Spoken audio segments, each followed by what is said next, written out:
केंद्र सरकार, राज्य सरकारें, प्राइवेट सेक्टर सभी की पूरी कोशिश है कि हर जरूरतमंद को ऑक्सीजन मिले।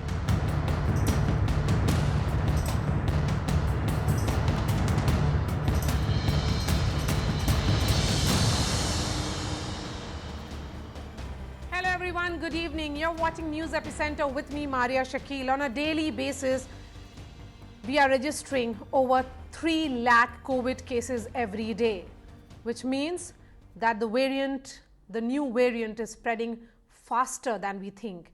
And this is causing panic among the people. Not only in big towns of India, the small towns as well are feeling the heat. The entire healthcare infrastructure is overstretched. In the small towns in particular, there is a massive oxygen crunch as well. Even after the first wave, our hospitals still seem unable to handle this crisis, and it is the common man paying the price once again. Over the week, we have been getting you voices of frontliners and the common man to expose the reality of this crisis.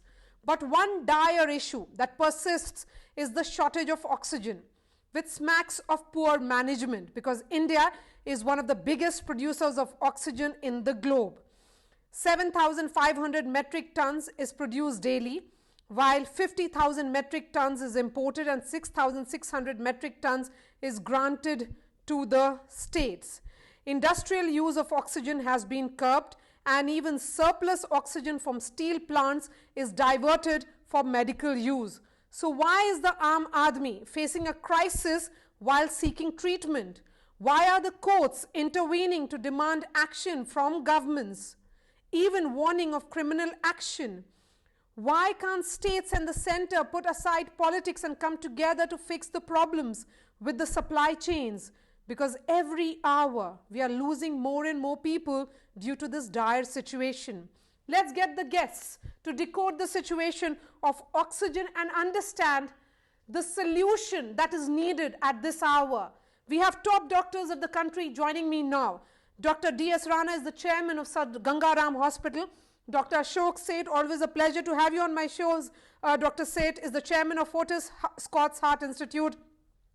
Dr. Ravinder Mehta is the chief of critical care, top pulmonologist, Apollo Hospital in Bengaluru. Dr. Surabhi Madan is infectious disease specialist at Ahmedabad. I'm going to begin with you, Dr. Rana. We saw last evening multiple SOS being sent by your hospital. The patients there were in need of oxygen. What is the situation right now at Sir Gangaram Hospital, sir? Right now also the oxygen saturation, oxygen supply is a grim situation. We are left with oxygen for almost 1.5 hours, maximum we waste that it of 2 hours or so, And the government is ensuring us that there is supply before it. For last 4 hours we are on the job, we are ringing up the authorities, and I hope that they deliver this oxygen as they have been delivering from time to time for last 4 days. But this is almost they are delivering for a few hours. We have been assured today, at least that assurance is very good, that from today midnight probably Inox will start giving us 9,000 cubic meter oxygen, while our requirement is around 11,000 cubic meter. But even if they supply 9,000 cubic meter, we will be slightly comfortable. Otherwise, whole day of administrators is wasted in arranging the oxygen only. And I don't know, that is situation very grim, and we are treating 515 patients. Out of that, 142 patients are in ICU beds, Their requirement of oxygen is very high. So how to meet this demand? I think state government and central government, as you told the mayor, they are all taking that, but they have not yet shown the results actually.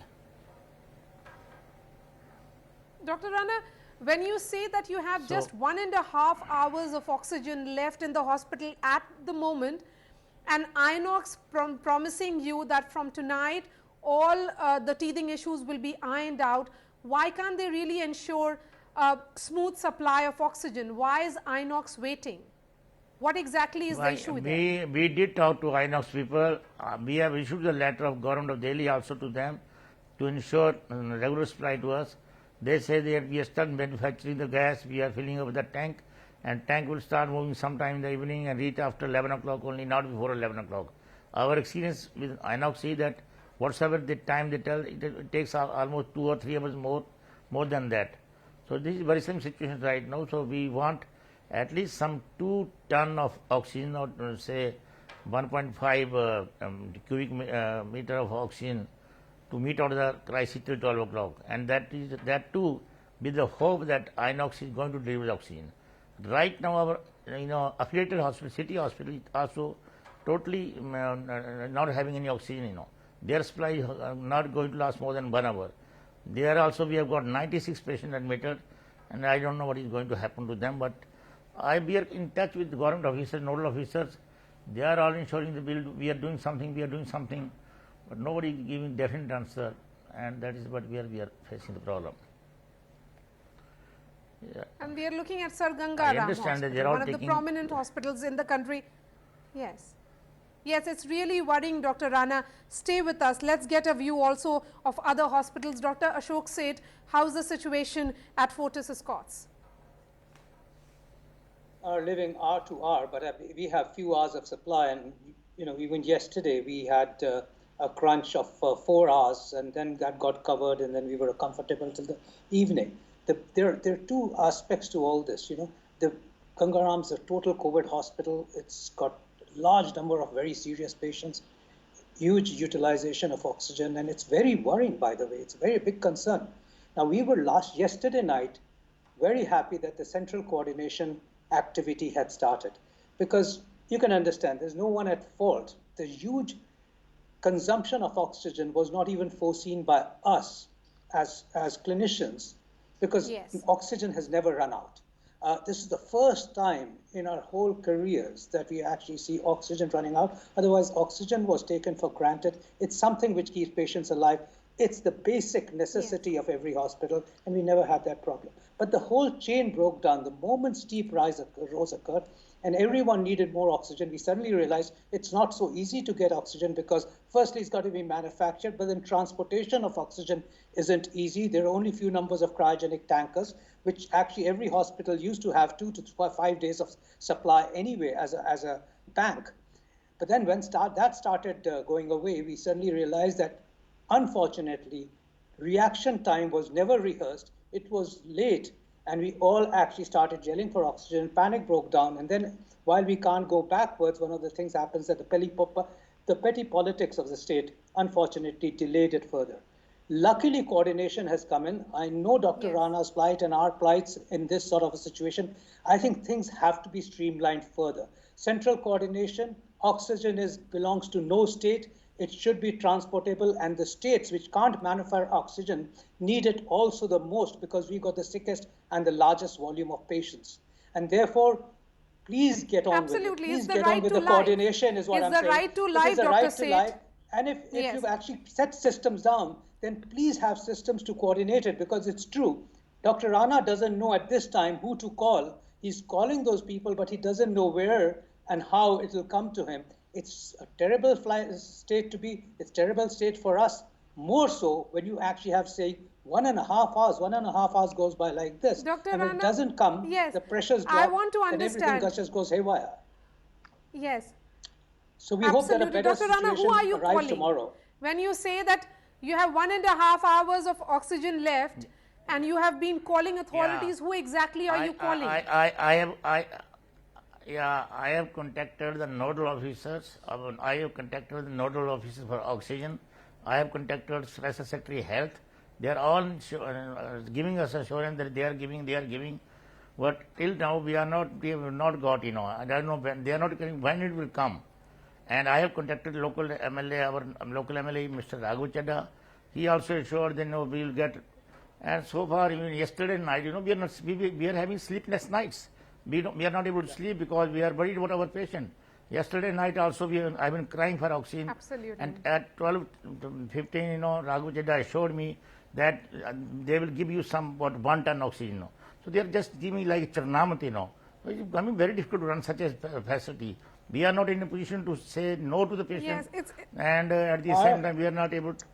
We are worried about. Marya, the concern is that if this happens to big hospitals like us, then think of the smaller hospitals, small nursing homes across the state, because Yes, they rely on gas, absolutely. on just cylinders. And even cylinders are out of stock. You can't even fill Yes. those cylinders in time. That's where huge disasters are ready to happen, or perhaps happening even just now. I'm going to get a quick, update from Dr. Surbhi Madan. Dr. Surbhi, how is the situation in Ahmedabad? So luckily in our hospital, at least the situation doesn't seem to be as bad as Dr. Rana described. And, we still have margins. We have what we have done is we have made core teams who are taking rounds 3 to 4 times a day. And we have started avoiding any, checking the leakage of the oxygens which was happening. And, we have been scrutinizing and supervising very, very strictly that oxygen should not be wasted. And we are continuously in touch with our nodal officer and the municipal corporation, the Ahmedabad Municipal Corporation. So definitely the situation So have is you not been told to use oxygen with caution? Because Of there was course, a yes, phrase of that was course. loosely used recently of judicious use of oxygen, which I fairly don't understand how it is to be given less when a patient requires a particular amount of oxygen. Is that No, some it's concern there that's happening in Ahmedabad where you are? Yes, of course. See, this is a uniform concern. Ahmedabad is no different from other places. But when we say judicious use, then it is basically what we mean is that, there should not be any wastage of oxygen. See, as everybody knows, that we have never been so much, worried about the scarcity of oxygen till now. So we were not actually looking after the wastages and the leakages which actually happen in all the hospitals. So that is one point which I would say that Yes. everybody should look into, that oxygen should not be wasted. That is high time. And what happens sometimes, the nursing staff and our the healthcare providers are so busy at this point of time that sometimes it happens that the doctor says we go on rounds and we order that the decrease the oxygen from 4 liters to 2 liters, but it happens quite quite late in the day because of the busy schedule. So that is why we have made Yeah. 3 to 4 core teams now who are taking continuous rounds,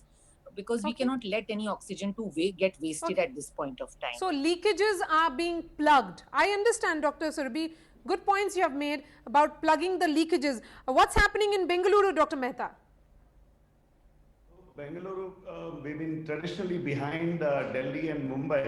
So we've been watching the crazy situation in Delhi, and we started to carefully look at our oxygen stocks. And we are all limited too, because the bottom line is everybody used to refill 3-4 times a day when it comes to liquid oxygen. The vendors are not doing it. They're running helter-skelter. Obviously, when these things happen, it becomes a challenge. So we proactively have actually defined our supply and are going to limit the patients to what we can. In addition to what Dr. Surbhi was saying, we basically have to make sure it's a valuable resource. It's like gold right now. So we're trying to use it very judiciously. Some therapies like this HFNC, you guys have talked about it before. HFNC use is now coming down our stock. We're being very cautious. We've reset the oxygen targets and so on. Lastly, we're not expanding. We're not able to take more than a certain amount because there's no point putting a person on a bed which is not equipped with one of the 3 life-threatening, life-saving resources which have been shown in COVID-19. So yes, worrisome, concerning, not sure where we'll go, but not as bad as Delhi at this point. Let me get a quick word from Atul Gupta and then I'm going to go back to Dr. Seth and Dr. Rana. Atul Gupta, अपने बारे में मुझे बताइए क्या हुआ था? What we have been told is that you have faced oxygen and medicine shortage in the national capital. Yeah, I think Just the day few days before ago. yesterday, my brother was admitted at Noida Institute of Medical Science at 6:30 in the morning.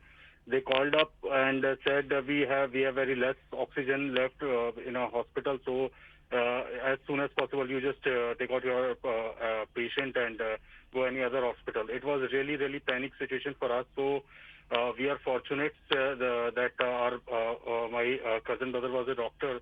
So he just told me कि आप उसको just वहाँ पर मेरे भाई को वहाँ ले आओ and we just वहाँ हम किसी तरह पहुँचे and then he just find out some oxygen and उसके बाद कुछ वो revive कर पाए, but somehow we lost him हमें एक बार को उम्मीद खो चुके थे कि हम अपने भाई को बचा पाएंगे, बट हम बहुत लकी थे कि उस दिन हमें मिल गया. But I know couple of them कि जिन्हें ऑक्सीजन नहीं मिल पाया, they lost their life, and it is really very tragic, and it's such a painful situation right now we are facing in. And right now when I'm talking to you, just beside me there is a family where a patient is SpO2 level is 42, and he is desperately looking for a bed and an oxygen, but he's not getting I don't know how long he is going to survive. But this is the situation we are facing in Delhi, the capital of India, which we never expected, and it was not something which is, we want to remember right now, and this is a horrible situation. Yes, absolutely. I mean, we are talking about the national capital. Here is Surbhi explaining the situation of Ahmedabad, which is relatively better than Delhi, and of course Bengaluru as well, because we have seen how the curve has moved recently in the first wave, Dr. Seth. Shouldn't we have learnt lessons? India is the biggest producer of oxygen. Industrial oxygen is being moved from the steel plants as well. My question is, everybody, I mean, why couldn't we have prepared better? Why is it that we are in a situation where it's only an hour of oxygen left, or perhaps less? Where are we going wrong, and what are the solutions? So I think, though it's not a blame game and we shouldn't be trying to find scapegoats, one does realize that on one hand, the virus behaved extremely badly. This variant virus even overtook us in our expectations as doctors in its viciousness and the number of cases. And therefore, the supply demand actually went haywire. But the saddest point is that while this was happening all over across the world, we never geared up our infrastructure enough and strongly to meet the demands, be it drugs, be it this, and be it oxygen. And oxygen is made in enough quantities in our country. We never actually created a disaster management drill, whereby if we said, if the oxygen finishes, how do we actually get it and ramp it up and get it to supply to save lives? Imagine the transportation is not easy. It has to be diverted also from various other places where it's being spent, like steel plants. We haven't got enough of those cryogenic tankers to transport it. It takes days for it to come from wherever it's manufactured to us. We are a state without any plants. The other states we could not have ramped up our capacity in the last 8-9 months. Why is it that we are facing this right now? Couldn't we have? Yes. So there's an element of for all of us, and I'm blaming myself and everybody else along with it, including policymakers and politicians. The moment it settled, and the moment the wave finished, and the moment the first wave finished, everybody was in a euphoria. It was like we'd conquered COVID. It's like step back and say, we perhaps, just because as a race, we survived. Our policies did a great job. We actually lost track. We let our guards down. We didn't even think 2 steps ahead. In fact, de-escalation happened more than stabilization and strength of the infrastructure. Are you continuing to take the patients? Or is there no admission in Fortis Escorts? No, we are continuing to take patients. Are you continuing to take patients? But I would also say yesterday, yes, we are continuing to admit patients of all sorts. But yesterday, we had to cancel surgeries because we had no oxygen, and oxygen was there for 4 hours. And therefore, to extend the time frame, we actually had to cancel surgeries. Today, we did only emergency surgeries because we, again, have a time frame for that oxygen. Until the supplies normalize, we will continue to take patients and save lives. But we urge that elective cases, we will actually be holding to, and only emergency cases we'll be doing, which are non-COVID, because COVID patients need to be saved anyway. They require high oxygen. Just one point, which is very, very important, and my colleague from Ahmedabad stated, that this is the time that we as ourselves also have to find that interim solution for extending the amount of oxygen we can have, and perhaps giving it to more people. And it's not just wastage and leakage. We perhaps also have been revising our protocols of how much oxygen do we really require, how much oxygen do we COVID patients need? Because remember, last year we had enough oxygen, and everybody who had 94% saturations, we would bring them in and ram up the oxygen to get it to 98% saturations. We've realized over the treatment that patients just need to keep their saturation between 90 and 94. It's not a scare. Actually, they can be maintained on that. That's a good point. Even those And even That's though a those very high-flow important masks, you point there, remember, Dr. Seth. Marya, you remember the high-flow masks we talk about, which give 50 liters a minute? We waste enough oxygen because people can be maintained with non-invasive Absolutely. ventilation. At that's lesser a FiO2s very and critical point that you have made here. And by the way, we therefore created 10 commandments, but the audit committee is very important. Daily audits of how much oxygen are we using, and we can drop our oxygen consumption down by 10 to 15%. What does that mean? We're not rationing it. We're just extending it to more people. We're just prolonging, and it may be an interim solution. Fine enough. But let's get into a habit of it. Let's get into a habit of it. Yes, Dr. D.S. Rana, you know, you have had a long journey and career as a doctor. Is this something that you had ever thought that you will be undergoing, where your hospital as a director, you'll have just 1 hour of oxygen and you're calling up authorities and the answer that is coming is, aa raha hai, intezar kariye. I mean, what are you telling the patients and their relatives? This is my 50 years in this career and 40 years in Gangara Hospital. We have never faced this challenge. We have never thought that such deficiency can occur. We have never faced this challenge, you know. In our lifetime, we never thought that this is going to ever happen, you know. I do agree with these people that there should be some, you know, curve on the wastage of oxygen. But let me tell you, all major hospitals like ours, where we are facing, we are all having this sort of committee, people, those who are looking after this. But this increase the oxygen, and is right, about 10 to 15%. At least few more patients can have oxygen, or you can stretch the oxygen time for a little more. What is most important right now is that most of the people, they are saying that there is enough oxygen in the country. I don't know really about this, but wherever we should, if there is enough oxygen in the country and Delhi is not having any manufacturing unit, then there is at the border, I think it will be now smooth as per orders of central government yesterday, but we should receive oxygen. I am getting a lot of telephone from very high officials, including ministers and manufacturers, that will fly to Gangaram, but at border they don't allow it to come to Gangaram, and I can agree, I can see the compulsion of Delhi government also, but some other, I think that this needs to be streamlined. And it seems that probably it will be streamlined by tomorrow, but let us hope. Right now my worry is for next 2 hours. We are hoping too, Dr. Rana, that things streamline and that this concern of yours of absence or shortage of oxygen is something that is addressed. Thank you so much for your time, Dr. Rana, Dr. Ashok Seth, Dr. Mehta, Dr. Surabhi Madan and Atul Gupta. We are hoping that things improve. Today also was the day that Prime Minister chaired an important meeting on oxygen availability and transportation. We hope that the things streamline as well. That's all from me.